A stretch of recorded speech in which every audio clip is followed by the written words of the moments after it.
ओम नमो भगवते वासुदेवाय। मित्रों, आपके और आपके परिवार पर भगवान नारायण की कृपा सदैव बनी रहे। परिवर्तनी एकादशी की कथा। युधिष्ठिर कहने लगे कि हे भगवान, भाद्रपद शुक्ल एकादशी का क्या नाम है, इसकी विधि तथा इसका महात्म्य कृपया करके कहिए। तब भगवान श्री कृष्ण कहने लगे कि इस पुण्य, स्वर्ग और मोक्ष को देने वाली तथा सब पापों का नाश करने वाली उत्तम वामन एकादशी का महात्म्य मैं तुमसे कहता हूँ। तुम ध्यानपूर्वक सुनो। यह पद्मा परिवर्तनी एकादशी जयंती एकादशी भी कहलाती है। इसका यज्ञ करने से वाजपेयी यज्ञ का फल मिलता है। पापियों का पाप नाश करने के लिए इससे बढ़कर कोई उपाय नहीं है। जो मनुष्य इस एकादशी के दिन मेरी वामन रूप की पूजा करता है, उसे तीनों लोग पूज्य होते हैं। अतः मोक्ष की इच्छा करने वाले मनुष्य इस व्रत को अवश्य करें। जो कमल नयन भगवान का कमल से पूजन करते हैं, वे अवश्य भगवान के समीप जाते हैं। जिसने भाद्रपद शुक्ल एकादशी को व्रत और पूजन किया, उसने ब्रह्मा विष्णु सहित तीनों लोकों का पूजन किया। अतः हरिवासर अर्थात एकादशी का व्रत अवश्य करना चाहिए। इस दिन भगवान करवट लेते हैं, इसलिए इसको परिवर्तनी एकादशी भी कहते हैं। भगवान के वचन सुनकर युधिष्ठिर बोले कि हे भगवान, मुझे अति संदेह हो रहा है कि आप किस प्रकार सोते और करवट लेते हैं तथा किस तरह राजा बलि को बांधा और वामन रूप रखकर क्या क्या लीलाएं की।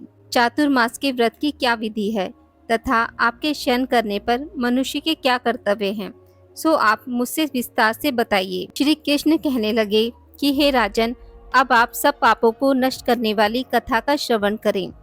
त्रेता युग में बलि नामक एक दैत्य था। वह मेरा परम भक्त था। विविध प्रकार के वेद सूक्तों से मेरा पूजन किया करता था और नित्य ही ब्राह्मणों का पूजन तथा यज्ञ के आयोजन करता था। लेकिन इंद्र से द्वेष के कारण उसने इंद्रलोक तथा सभी देवताओं को जीत लिया। इस कारण सभी देवता एकत्र हो सोच विचार कर भगवान के पास गए। बृहस्पति सहित इंद्रादि देवता प्रभु के निकट जाकर और नतमस्तक होकर वेद मंत्रों द्वारा भगवान का पूजन और स्तुति करने लगे।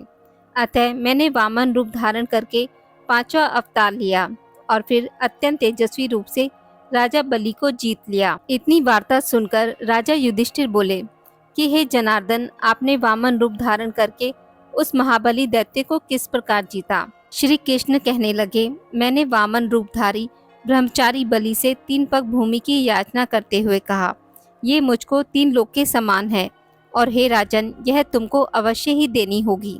राजा बलि ने इसे तुच्छ याचना समझकर 3 पग भूमि का संकल्प मुझको दे दिया और मैंने अपने त्रिविक्रम रूप को बढ़ाकर यहाँ तक कि भूलोक में पद, भूलोक में जंघा और स्वर्गलोक में कमर, महलोक में पेट, जनलोक में हृदय, यमलोक में कंठ की स्थापना कर सत्यलोक में मुख और उसके ऊपर मस्तक स्थापित किया।